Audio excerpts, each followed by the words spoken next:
Well, all this rain that we've gotten has been great for flies and mosquitoes. But Tom, how's the rain impacted some of the crop pests that we have for our summer crops? Well, time will tell. I'm seeing a little bit of activity right now in these crops with fall armyworm, which tends to like corn and sorghum at this growth stage.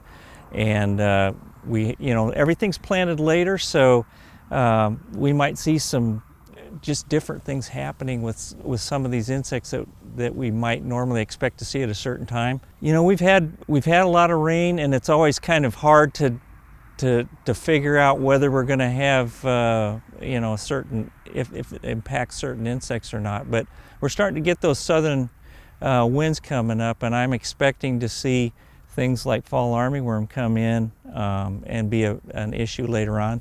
Maybe sugarcane aphid come into sorghum later on. Later on this year, we're going to be really trying to survey soybean around the state to see what's going on with stink bugs. They, according to Josh Lofton and other reports, they seem to be increasing a little bit in their activity, but we typically see them cause more damage later on in the growing season when they're starting to set pods.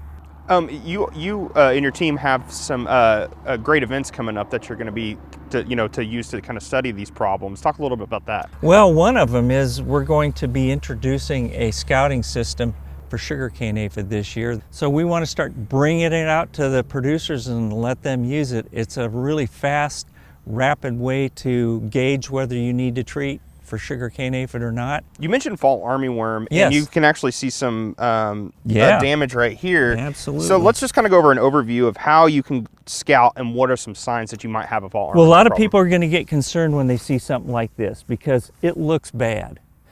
This isn't necessarily the time that you need to worry about fall armyworm or headworms in the whorl because they aren't really causing that much yield loss. When the head comes out and they start feeding on the seeds, the critical things for headworms is that you catch them at the right growth stage when they're small, so that you can get effective control. Now, Tom, you also have a trap that's a great tool to use to see when flights are coming in and the time when producers might need to start thinking about controlling. Yeah, the key to fall armyworm is that they don't overwinter in Oklahoma, so we see flights coming in from Texas and the Gulf Coast and places like that. So we have a trap that is baited with a scent that attracts males, and we can tell when those flights are coming in. Gives an early alert to producers to be out watching for that insect. The bottom is really sticky and gooey.